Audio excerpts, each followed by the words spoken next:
What's up, everybody? This is Terrence Plummer II. You're tuned in to the UCF Football Updates Podcast. Let's go. This is Mac Loudermilk, and you're listening to the UCF Football Updates Podcast. What up, Night Nation? Welcome back to another episode of the UCF Football Updates Podcast. Today, we have our first returning guest to the pod, none other than former UCF punting legend, Mac Loudermilk. Thanks for coming back to the pod, man. How are you? I'm doing great, man. Thanks for having me. Happy to have you. Last time we spoke, it was almost 2 years ago. It was right before the first Gus Malzahn season. Lots happened in UCF world. Lots happened in your life. Why don't you catch us up to what's going on with you? Yeah, right now I'm coaching ball, joining the family business, coaching high school football back up here in Georgia, following my dad's footsteps. I'm now a father. I have a beautiful little girl named Amelia. She turns 1 year old at the end of March. So we're just taking things day by day now and, loving life as it is. Congrats, man. There ain't, as Mackenzie told me on the pod with him, there ain't no a hood like fatherhood, right? Exactly right. Well, that's awesome. Congratulations. So what are you coaching, special teams, or what are you coaching? This past season, I was the quarterbacks coach and the special teams coordinator. And this year I'll be moving towards the receivers coach and a special teams coordinator as well. Nice. Is that at your former high school or just like a local high school or? No. So oddly enough, I'm at Pickens County High School in Jasper, Georgia. And this is actually where I first started playing football when I was 4 years old. My dad was the head coach here at this high school back in 1998 through 2001, I believe. Oh, wow. And so it's kind of a funny thing, it's the very first place I drive by the field where I took my first snaps playing football at 4 years old. And now I'm here starting my coaching journey too. So it kind of come full circle. Yeah, it's the crazy nostalgia there. Was your dad, did your dad play too or just coach? He was just coach, yeah. So he didn't really play a whole lot of football in high school. He went to a smaller school, what is now in the Metro Atlanta area, but back then it wasn't really Metro at all. But he played college ball at University of West Georgia, and he had an invite out to the Dallas Cowboys rookie minicamp, but didn't go because he had to have neck surgery. He had to get two vertebrae fused together. Oh, wow. And so after that happened, it was not too good of an idea to be offensive guard and pulling around for those big old boys. Yeah, no doubt about that. Well, you're coaching now, but are you had briefly just mentioned before the pod that you had tried out for the XFL. So how's the playing career? You're still kind of going for that, or is that kind of on the back burner right now? Or yeah, I'm always going to be going for it until the wheels fall off. From what I was doing as far as training wise, it's kind of ramped down a little bit. I'm lifting every morning, keeping my body in pretty decent shape. But the kicking is it slowed down a little bit. It's where it was about 4 times a week. Now it's slowed down to maybe once, twice a week. If I get 3 sessions in the week, and that's really saying something now. But I'm at the point right now in my career to where, if I get a call, then I can do it. There's no doubt. My muscle memory's good enough. My technique's good enough. It's going to take me about 2 or 3 balls to knock the rust off. But once I find a groove, I'll be good. But I'm healthy. I'm ready for if anything ever happens. But right now it's time to play dad and, kind of move on to the next part of my life. Yeah, I hear that. So you had a tryout with the XFL, correct? You said? Yep. That was out in San Diego in front of all 8 teams and their personnel. Had a really good showcase. I was kind of surprised I didn't hear anything, to be honest. But it's one of those things where you watch on TV and you hear the rules. The rules do not favor punting whatsoever. But it's I had a really good day. I was top 8 in hang time and top 8 in distance, but for whatever reason, it just wasn't meant to be for me right now. Yeah, punting, it's hard, right? Because there's only one on each team, so it's not like receiver or running back where they'll carry multiple guys. Exactly, there's always one, and the thing that kind of bothers me is the XFL and the USFL claim to be these developmental leagues for guys who never really got a shot. When you look on a bunch of these rosters, and there's quite a few players on every team that are already going to benefit from the NFL's retirement pension, who they played their 3 years in 3 games, or they were already all pro or something like that. To me, they had their chance, and for whatever reason, they blew it. Right. They didn't capitalize on it, and so it kind of hurts the guys who really truly never really got that shot, who need leagues like this to kind of get their foot in the door. Sure. But at the end of the day, it's a business, it's entertainment. They got to do what they got to do to sell seats, to get butts in the seats, and sell tickets and sell merch and everything. So I get it. It is what it is, but it's just one of the things that kind of that bug me about the whole situation. Yeah, I mean, it's good that that you have these alternative leagues, not like XFL and USFL, like you mentioned, because it does give more opportunities. But yeah, I mean, obviously, it's a business at the end of the day. Yeah, that's all it is.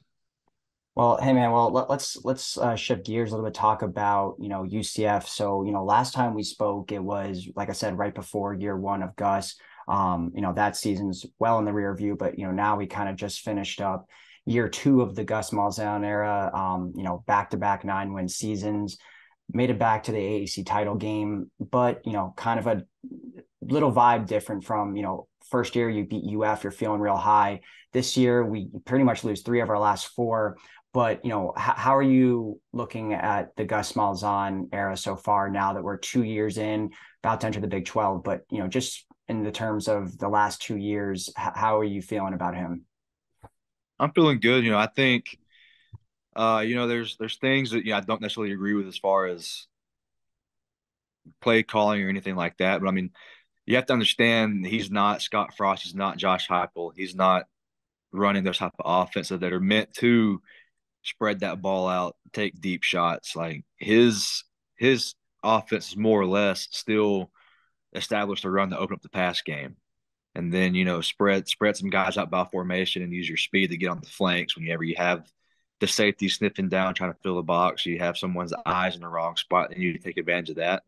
But I think Gus is doing a great job. I just want to keep seeing improvements. I mean, there's always gonna be a part of me that just wants undefeated.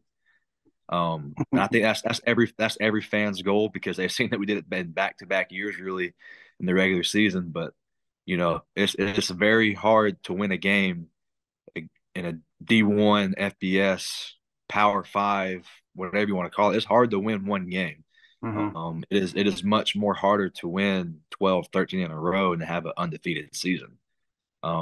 It's just you have to account for a lot of breaks going your way.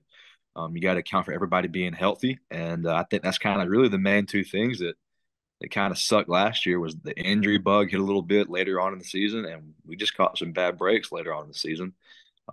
But I think Gus has it going in the right direction. I can only hope that we just keep improving. I'm not going to get my hopes up too high for these first few years in the Big 12, just because we got to adjust with the athletes that we have, and we got to get the recruiting to the Big 12 level. But I think Gus has it well on the right track, and I hope that we get back to the top here relatively soon. Yeah, there's no doubt about that. So Okay. you talk a little bit about, you said maybe you don't agree with some of the offensive play calling. I think there's, as fans, especially passionate fans like myself and a lot of UCF Nation, I'll always say this: the players, the coaches, they're always going to know more than the average fan or even the most passionate fan. I'm not of the opinion that if you haven't played football, you can't know anything about football. But I do think someone that plays football just inherently knows more. You see things on the field, you read defenses, you read offenses better than us. But that was a big complaint. Even you just said it. A lot of fans were like, what's going on with the offense, the playbook? It can get stale. It was, it would, a lot of times, even with all the weapons we had, guys like Javon Baker and Kobe Hudson, an athlete like JRP, you would see the offense style out. You saw it in the ECU game, you saw it in the Louisville game, you saw it in the Duke game. So is that a product of Gus having a, I don't know, quote unquote bad offense? Or because I don't think it was an issue of talent. There was plenty of guys there. Or was it maybe just a quarterback issue, someone like JRP not being a true pocket passer like a McKenzie or a DG? Or was it just more a product of, hey, Gus is calling an outdated playbook and the defense has kind of read it? I mean, I think it's kind of a culmination of all of that. So even you look back at Gus's Auburn offenses, you really have to have like a true gunslinging quarterback who can also run the ball when he has to. No if it's a John Rice Plumlee, but I don't know if he's the true like gunslinging quarterback that you need to make this offense work. Because if you can't threaten an offense vertically and soften up that back end with some deep throws and deep shot plays and take advantage of those safeties who are kind of playing the run or trying to fill some alleys, then that, teams don't have to honor it. Not saying that John Rice is a great athlete, tremendous athlete, much better than an athlete than I would ever be. Faster, quicker, more agile. He has a better arm than I do. But, I just think that he has to really improve in that aspect to take this offense to the next level. What I saw with TC, the space game, he used his arm and his legs to really light up the defense because they could not be right. You're either going to come and play the run, and if that happens, we'll take a shot over the top, or you're going to keep those safeties back and keep everything underneath, and then we're going to dial you up with some run game, some zone read, inside run, gap scheme stuff. But it's to me, the biggest frustration was kind of around mid-second quarter to the halftime. They come out in the next half or the next drive, and nothing really changes. The play calling doesn't change. There's not really a whole lot of corrections being made, it seems. They're still trying to run the same plays over and over again. I think me personally, as a young coach, when you have to run gadget plays or trick plays so often to kind of catch defense off guard, then that's not really a good thing when about your normal down-to-down offense. I think there's a place in every offensive playbook for a few trick plays here or there. But when you got to run about 3 or 4 a game to try to catch the defense sleeping, then I think that kind of speaks a little bit to what you have schemed up and how you're attacking that defense and the corrections that you're not making.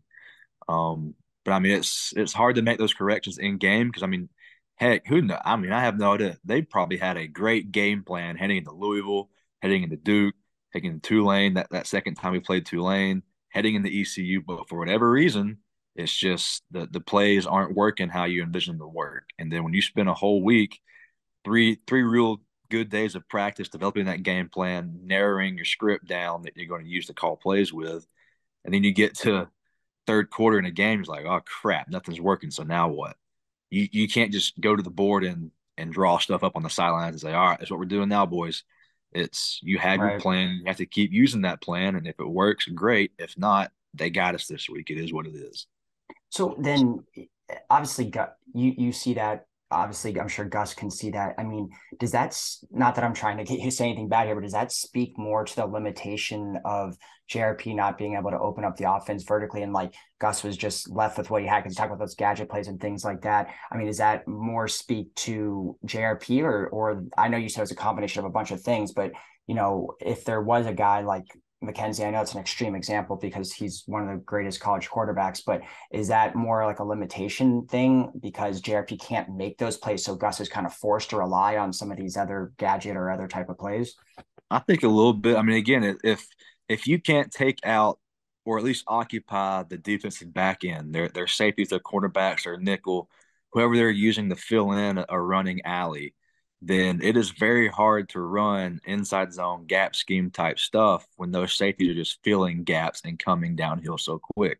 When you can't take advantage of 14-yard comebacks, back shoulder fades, glance posts, things like that kind of make those safeties have to honor those receivers, then that's where it gets cloudy. And I mean, even it's not all on John because, I mean, there is quite a few reps last year where the ball hit the receiver right in the hands.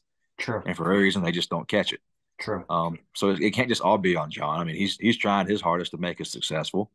But like sometimes it's your week, sometimes it's not. He has to grow from it. You'd like to be able to say, if we had this conversation in the whole 365 days from now, that we could sit here and say, yeah, John really put the ball where it needed to be and it wasn't on him. Then that would be good. Then that's all right. It's the receiver. We got to fix the receivers then. But I mean, right now it's just a combination of a whole lot from last year. Just seeing like I hated watching the Duke game just because I felt like the team gave up in that second half. Like there was no fight. It just kind of let whatever happen. They didn't really. They were okay with getting to the bowl game and losing. And I think that sucks just because me personally, I treated every game as if it was my last, just because you never know when that game is going to be your last. You never know when something's going to happen riding home from the game or if a car wreck or something like that. So you just never know what's going to happen right after a game. And it would be a shame if your last game, if you just go out and say, screw it, I got one more to play. because Right. you have no idea if you do or not. And that's the thing. That 17 and 18 team going 0 and 12 was the best thing that happened for those guys, just because we remembered how much it sucked to be. I think we were 128 out of 128 that year. Like we were Hmm. the worst team in college football. Um, and that just kind of lit a fire. Like I know me, Pat Jasinski, Wyatt Miller, Caleb Perez, my group, my boys, Rashard Kazi, we made it a point that we would never ever feel like that again in a locker room, out with our boys. When we go to bars, in the spring, it was we're getting laughed at. And that's just it's a terrible feeling to know when you're the laughing stock of a university, of a whole athletic program, whenever you're supposed to be the top dog money making sport. Sure. Yeah, no doubt about that. That was a good answer. Shout out to Rashad. He's my neighbor, so we're kind of boys now. So love that. He's literally like 5 doors down from me. It's funny. That's But all. yeah, man. But so kind of perfect opportunity to bring up the QB. I mean, I think you told me on the last podcast we had together that you used to be a QB in high school, or you played a little bit of QB. Yeah. So you can speak about this. I thought the whole Mikey Keene versus JRP battle was interesting. I said kind of before the season started, I felt like most coaches like to play their guy. Mikey Keene was kind of Mm-hmm. a lame duck quarterback, and he would have had to really beat JRP out like dramatically to win that job, because most coaches are going to favor their guy inherently. It's a bias. It is what it is. But it was such a weird thing. I felt like the QB situation was kind of mismanaged this year, which is with the 4 game red shirt and playing him in the Navy game. But I also thought, like, JRP had some moments that Mikey Keene could have done. Like that first Tulane game, like JRP won us that game with like 180 Mm-hmm. something yards. I mean, it was unbelievable. But then when you see Keene do things like he did against Memphis, the comeback against Cincy, closing out the USF game, it makes you wonder, Yeah. would if Keene started the whole season, do we go 12-0, 11-1, or whatever? Or is it, the games that JRP clearly won, maybe Keene struggled in those games? I mean, who did you felt should have won after seeing kind of both guys play a good amount? They had a good sample size from Keene's freshman year plus the 4 games he played, and then of course JRP playing most of this year. Who did you really felt should have had that job? I wanted King to win it just because he, as a true freshman, to come in after DG got hurt his true freshman year, and to do what he did as a true freshman, like he was young. There was Mhm. no doubt about that. Um, but I always feel like if that freshman comes in and shows that he has the nuts to be a leader of a football team, and to show that he's not afraid to sling the ball no matter how many picks he throws, he's still going to air that thing out and take shots and put the ball where only his guy can catch it, then he needs to have the reins, because I think Mikey Keene has a great arm. Does he have the best legs, the best running ability? No. Um, but then again, it's Gus Malzahn's offense needs that Cam Newton, Nick Marshall type quarterback who can do enough with his legs and buy enough time to occupy the defense and then air the thing out when he has to. I just think, I was really hoping for Keene to win it just because I was so happy with what I saw with how he behaved and how he managed himself as a true freshman. And moving forward, I had really high hopes for him to take that next step this year. And I think it kind of showed that Cincy game when he did come in to finish the game out, like he put the team on his back and he said, "I'm going to do this now." And then whenever John came back from his concussion thing, I mean, I just think that Keene showed enough during the time that he had to play that he was the guy to move us forward and to really take advantage of those deep threat receivers that we have. Do you think the results would have been different with him under quarterback, like a better record, maybe winning the I conference think, I championship? mean, I think if we have him against ECU, I think win the ECU game just because now we can really take advantage of lightening up ECU's box by going 4 wide, 5 wide, and running some type of zone up the middle, to where if they have to expand those linebackers to play the slot guys, now you're blocking 5-on-5 with your linemen, and you're going to have a crease. You're going to get 4 or 5 yards every time with Bowser, or with Johnny Richardson, or with who's it, McDonald, who was the freshman running back. Yeah, Jordan McDonald. Yeah. Like, yeah, I mean, it's that was a deadly 3-headed beast that we had in the backfield, And I think in order to really capitalize on that, you have to get those DBs away from the line of scrimmage, and you have to get the linebackers to go play in space to lighten that box up and to really hit it up inside there. Yeah, no doubt. So shifting gears a little bit to kind of, your department, special teams. So UCF had quite an interesting year at special teams. You had obviously a place kicker replacement with Colton Boomer coming in and just taking the job and running with it as a freshman.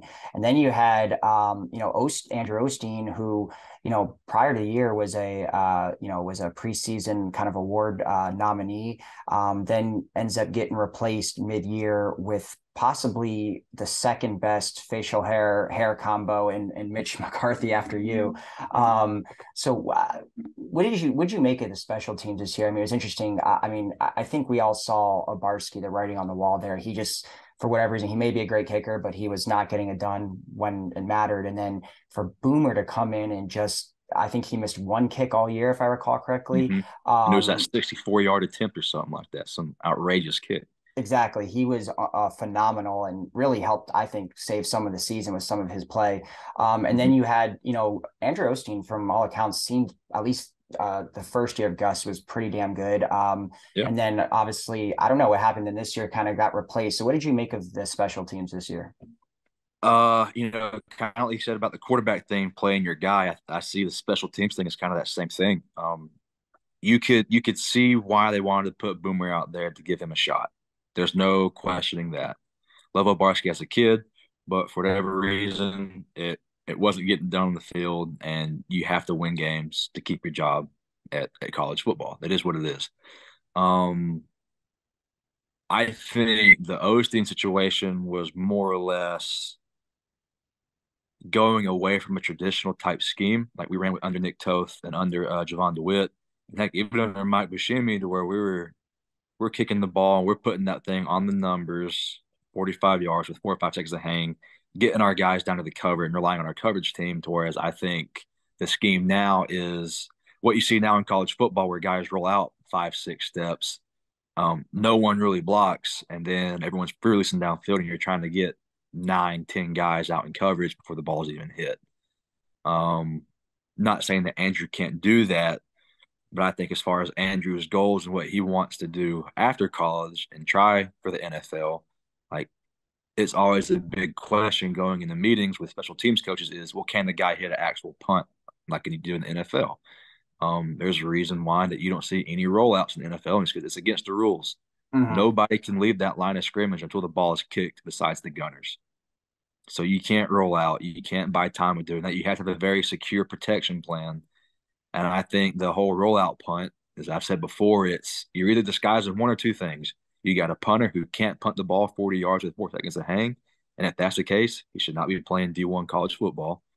Or you have a very poor protection scheme, and you don't know how to really solidify that thing. And so, like you would as an offense, you roll the quarterback or you roll the punter to change the launch spot and change the launch angle, and then you have to make the defense honor it and run. It's one thing if you got a punter who's a true running threat who can take advantage of somebody not coming off the edge and feeling like they're supposed to.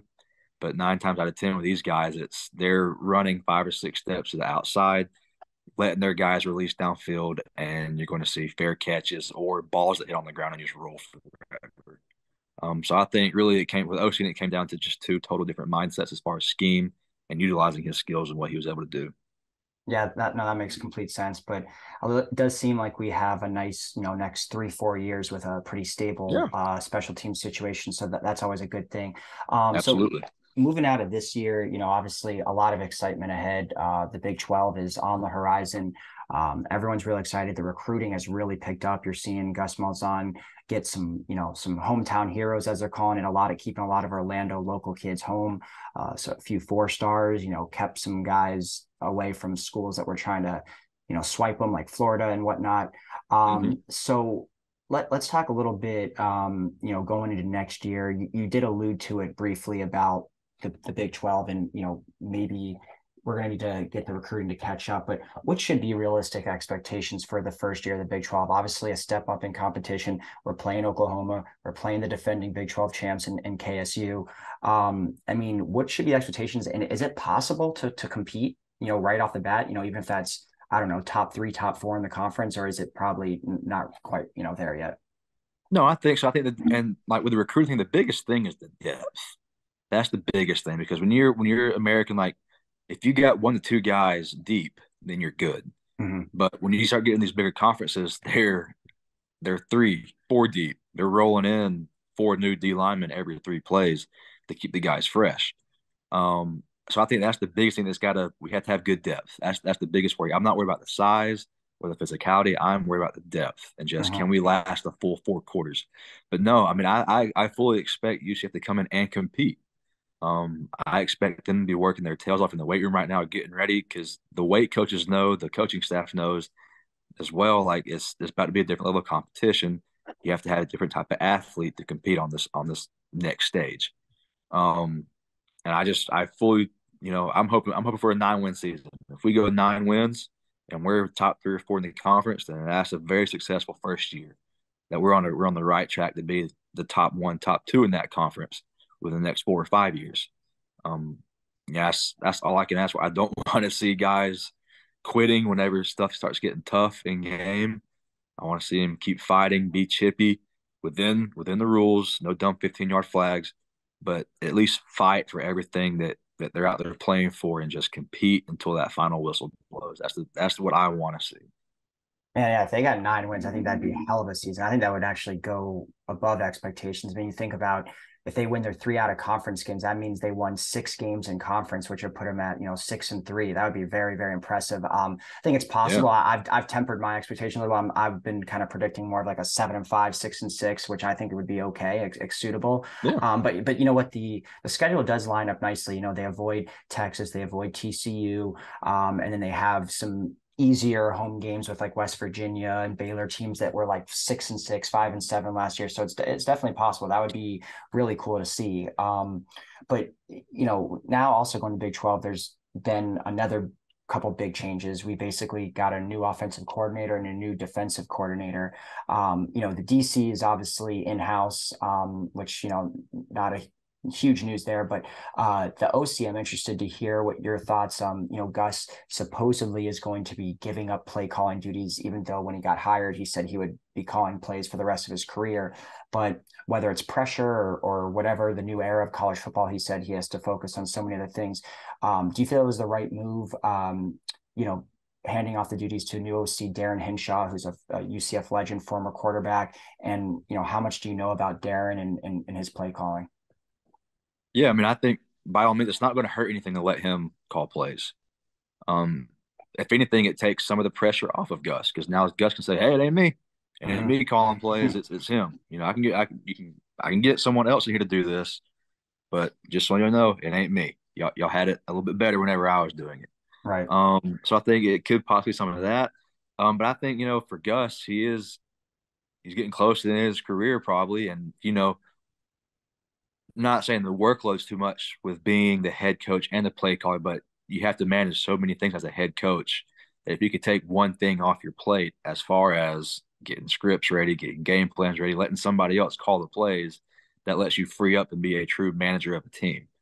And I think with how NIL is going, how recruiting is going, that's going to be a big thing.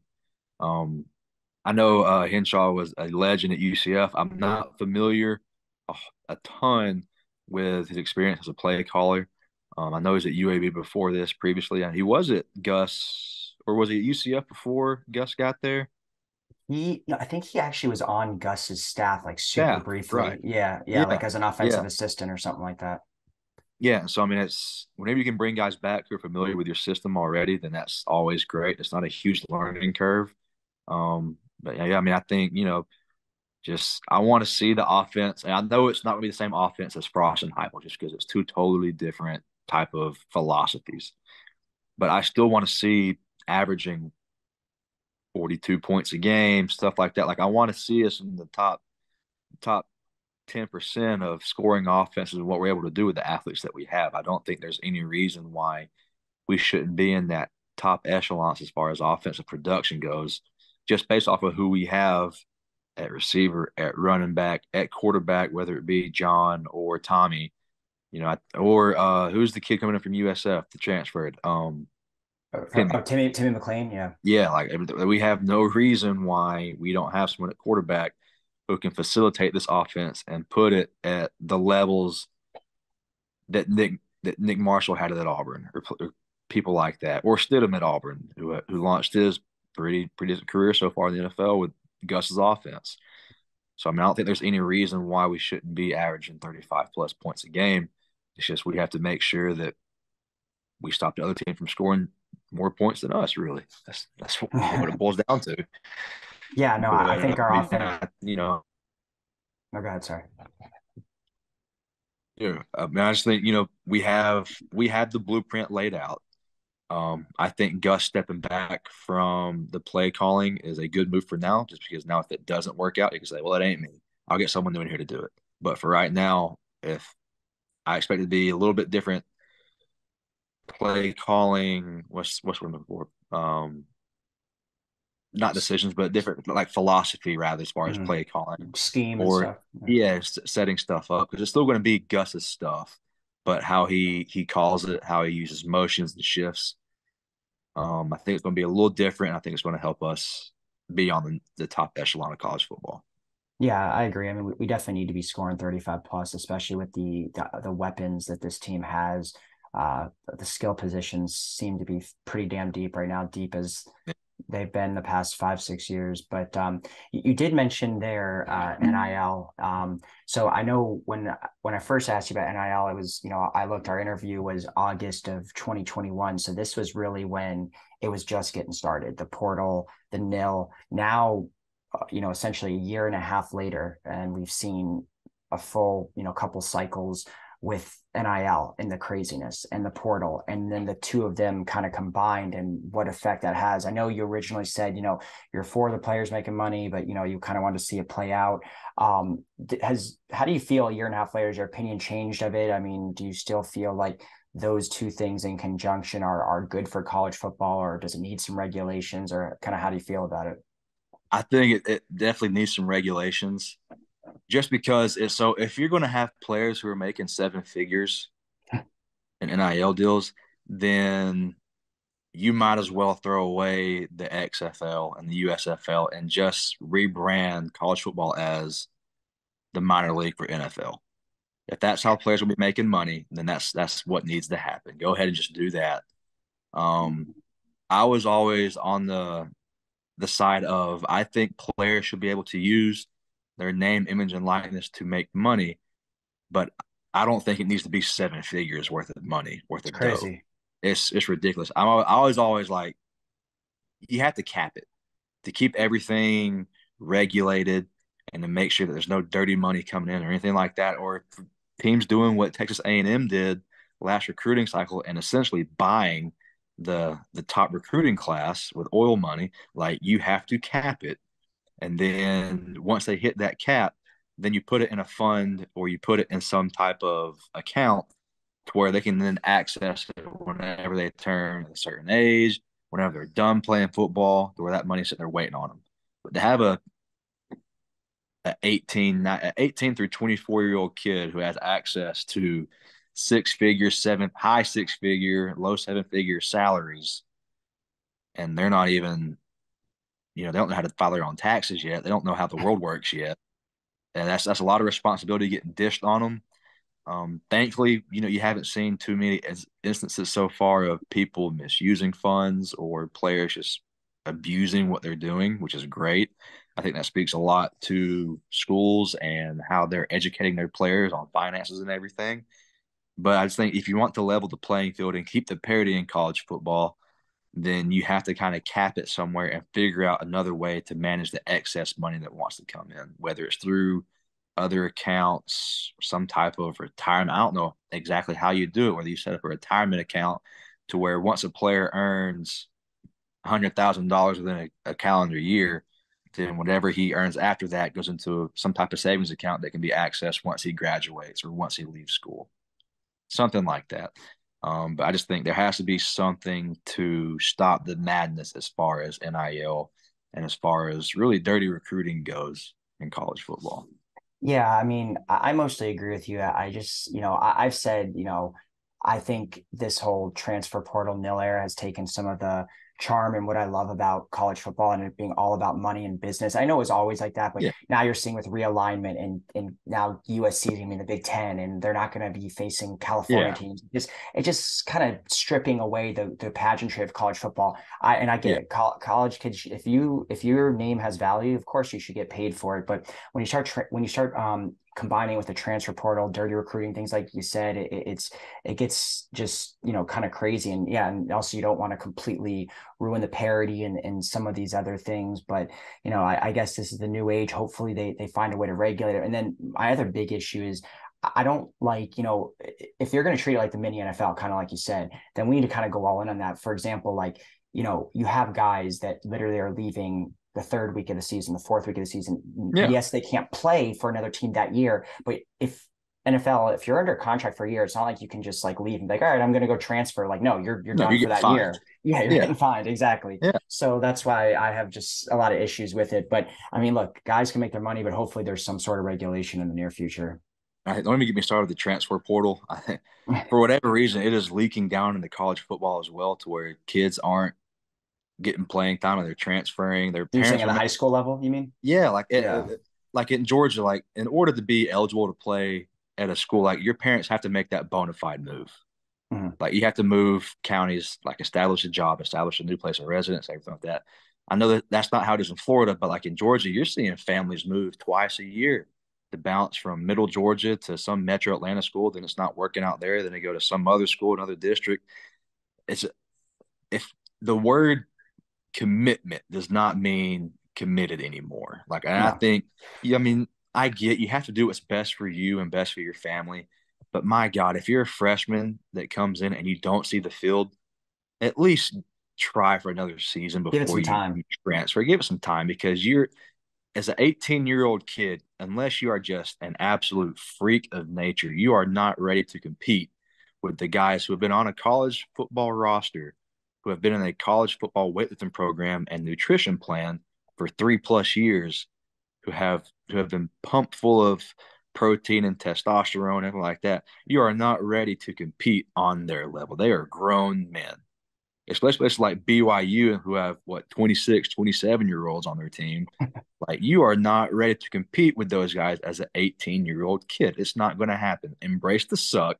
Realize that you're not as good as you thought, or as Auntie told you that you were. You're not that good. You have to work. You have to improve, and then stick it out and actually commit to the team and commit to the boys to your left and to your right, who bleed for you and sweat with you every workout and every practice. Don't just toss it in third week of the season saying, nah, I ain't playing. I'm out. See y'all.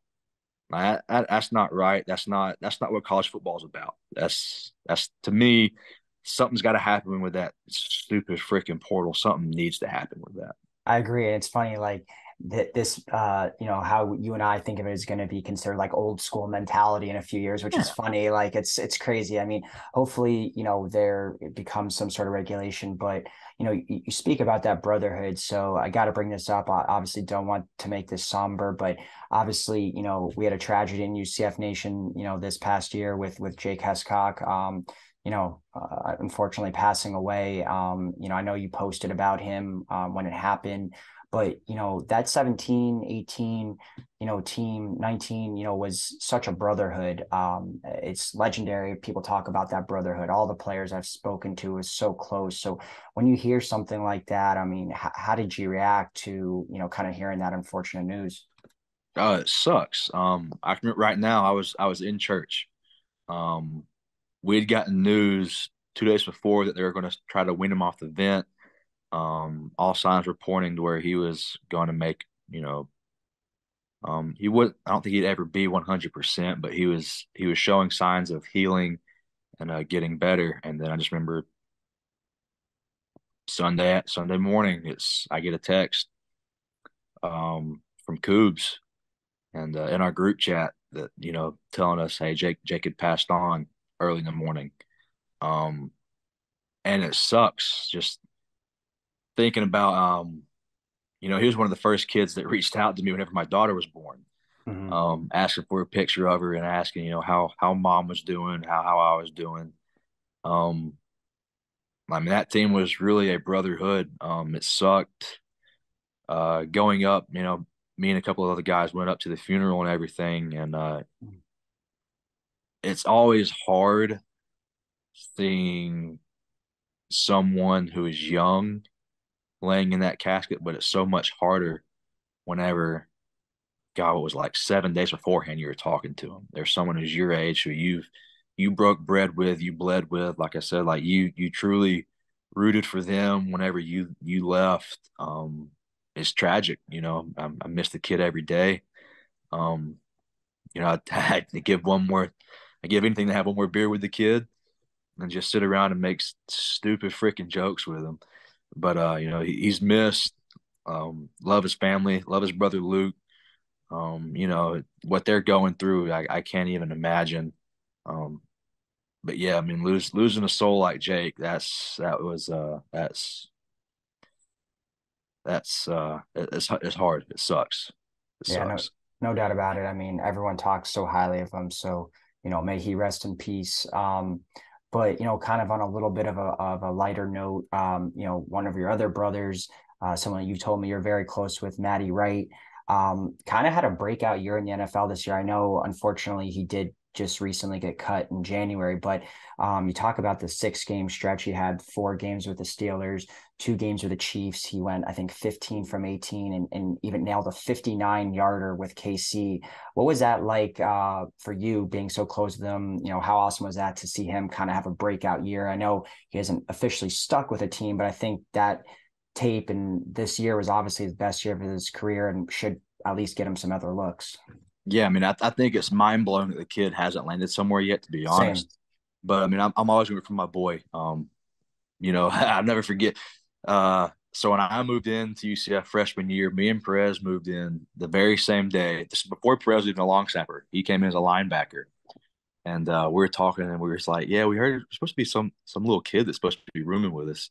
And we looked him up. I think we found his Facebook or found his Twitter. We're like, who the hell is this little kid? And sure enough, he's going to be the NFL player of our friend group. He's also a Lockheed engineer.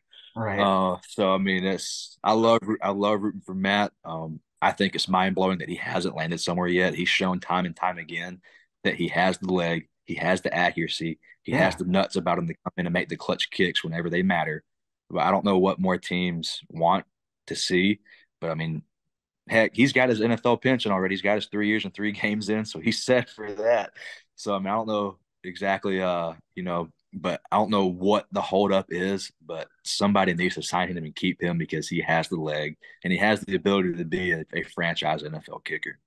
I agree 100%. And I think he'll stick because now that he has the tape and he's had 3 stints with the Steelers, 2 stints with the Chiefs. At the very least, they're calling him if there's an injury to Boswell or Bucker, some of these guys. So I think he'll eventually stick, but it was really cool to watch him. I actually had him on my fantasy team for a couple games, got me like 15, 16 points in a couple of them. So it was pretty cool. Kid balled. Yeah, absolutely.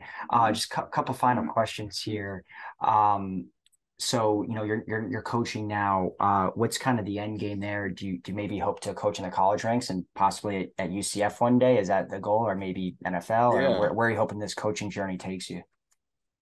Yeah, so I definitely want to try the college ranks. I had a talk with Heupel last year before I had my USFL showcase, and I don't know if anything was going to come to it from it, but I had a pretty good feeling that I was about to be offered either a QC or a GA job at Tennessee. But with my daughter about to be born and with the USFL about the startup, I had to tell him, like, look, I can't say yes because if something happens with the USFL, I'm going to go. I'm going to keep – that's my chance to play professional ball, so I'm going to go. But then also it was I would be a solid 4 hours away from my daughter. And I know the hours that come with being a GA and or being a QC, like it's long hours being a college coach. And I just didn't want to be away from from my lady and my daughter for that amount of time without being there to help out with everything. But yeah, eventually, yes, I would love to climb the ranks, and to eventually get back home to Orlando and help coach the Knights. That's a dream come true to me if that ever happens. But yeah, I mean, so far, I'm gonna, as of right now, I'm gonna stay in Georgia. I'm gonna or go up the ranks here. Um, Hopefully, it won't take too long before I land my first head gig. We'll see how that works. But yeah, eventually, I would love. There's nothing more than I would love to get back down to Orlando and coach the Knights, without a doubt. That's awesome, man. Well, we'll all be rooting for that. We all love when, our former guys come and coach. We've seen 24K and, some other, obviously now Henshaw. There's a couple of GAs on the staff right now. I believe one of the DBs is a former UCF player, if I recall correctly. So, yeah, It's always great to see that. So we'll be rooting for you. Final question here, kind of fun way to end it. If you were playing or now in college, or if they had the NIL back when you were playing, what would be your deal? Is it something like with hair product, or what would be your kind of go-to, your ideal NIL deal? With it being free range right now, as far as not being capped, whatever makes money is going to get endorsed. Whether it be a car dealership, hair products, beard products, whatever it was, if it was going to bring in some dough, it was going to get endorsed by me. I can tell you that. But no, I mean, I think it would be pretty cool to be the first Head and Shoulders endorsement in college. But that'd be pretty sweet. That'd be perfect. Yeah, that'd be awesome. And probably pay a nice little penny too, probably in that high six-figure range. Oh, hell yeah. But yeah, I mean, that would be what I would think would have been pretty on brand for me, would be Head and Shoulders or something like that. Absolutely. Well, hey man, that was a lot of fun. I appreciate you coming on. That was great. Absolutely, man. Anytime. Love it. All right, man. Well, that was Mac Loudermilk, former UCF punter. Thank you for tuning in to the UCF Football Updates podcast. Subscribe to my YouTube channel. And as always, you can find me on Instagram at ucf.football.updates, where I have all my podcasts. We'll see you next time.